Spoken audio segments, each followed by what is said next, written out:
universelle maladie. Et puis il y a aussi le renforcement aux moyens humains de Frontex. En fait, il y a 20 mesures qui ont été détaillées. Je vous en donne quelques-unes. Camille Langlade, on vient d'entendre Édouard Philippe reprendre le contrôle. C'est l'expression qu'il a utilisée toute la journée pour montrer quoi?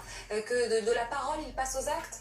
Oui, pour essayer de prouver surtout que la France essaie de reprendre son destin en main. C'est quelque chose, un thème qui est très largement partagé dans les démocraties occidentales aujourd'hui.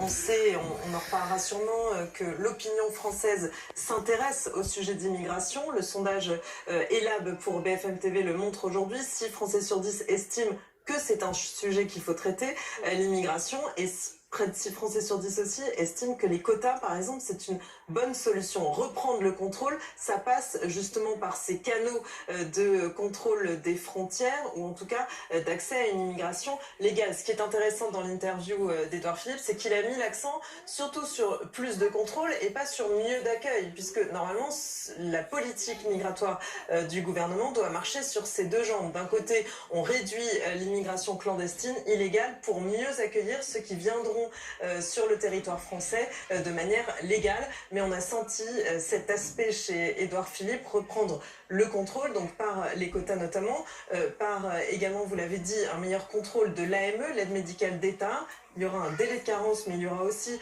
une demande à la sécurité sociale pour tous les soins qui ne sont pas urgents. Et tout cela, eh bien, ce sont des mesures, on le voit dans le sondage de Bernard Sananès, qui sont plébiscité par une majorité de Français. Mais est-ce que le et en même temps, ce n'est pas de dire on vise, et donc on met en place des quotas, mais en même temps, ça veut aussi dire qu'on a besoin d'étrangers. Est-ce qu'il n'est pas là, le et en même temps, Emmanuel Le Chypre? Est-ce que, je vais aller plus loin dans ma question, est-ce qu'en mettant en place des quotas, finalement, via l'immigration économique, on accueillera plus de gens? Au final, c'est ça le paradoxe, et c'est là où il y a quand même un mistigris politique qui est quand même assez génial. Parce que quand vous employez le mot quota, vous comprenez forcément que vous allez limiter.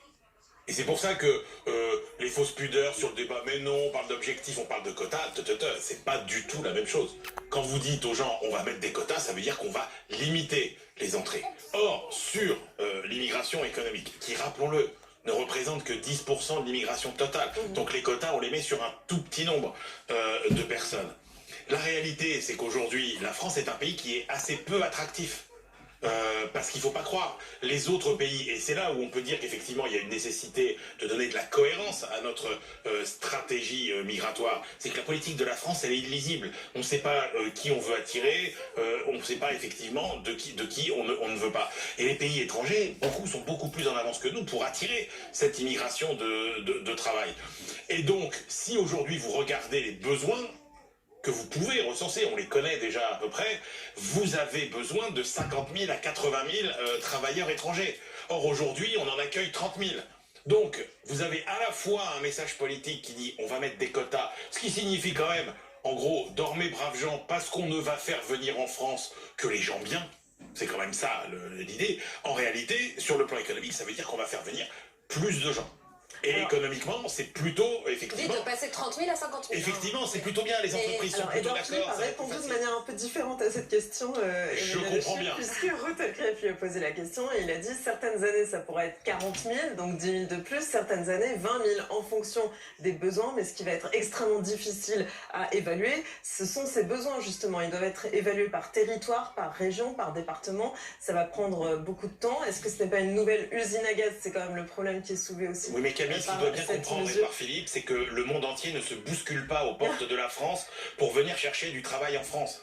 Parce que c'est ça l'idée. Il va falloir être attractif. Mais exactement ça, c'est ça l'idée qui est sous-entendue. C'est qu'en fait, attendez, on va avoir le choix, grosso modo. Et là où effectivement on n'a pas les réponses, c'est que, ces gens-là, il va falloir les attirer. D'abord, Camille a raison, recenser les besoins. On a vu dans tous les pays où ça s'est fait que c'était quand même extrêmement compliqué. Les entreprises, les régions, il y a quand même des employeurs qui disent on en a besoin, on n'arrive pas à recruter de Français.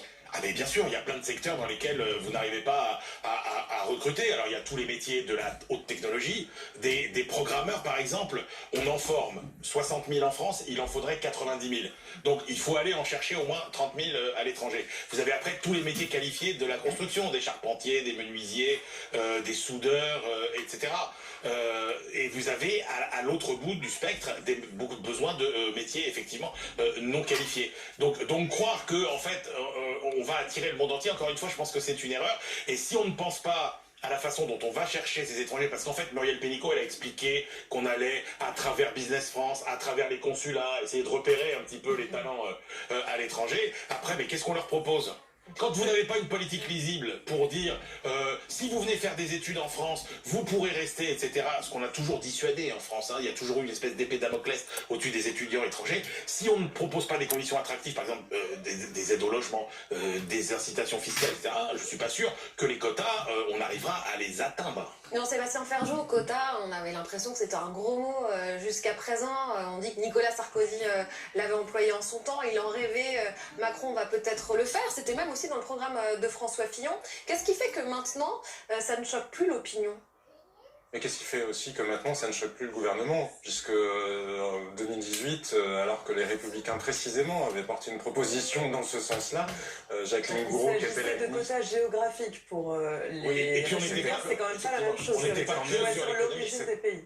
Bien sûr, mais à l'arrivée, la question elle se pose assez rapidement comme ça, parce que c'est toute la question justement de la manière dont on sélectionne les gens et dont on les repère, et on retombe vite sur cette question-là, même si techniquement elle paraît différente de prime abord.